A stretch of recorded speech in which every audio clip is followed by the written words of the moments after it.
So I'm gonna set this ball from some height, having potential energy, MGH. And if I don't induce the initial velocity, it is supposed to come back to the same height. If I do, this will be my last lecture. So let's see.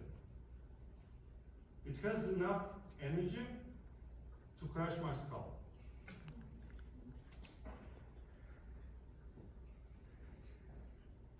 Shall I do it?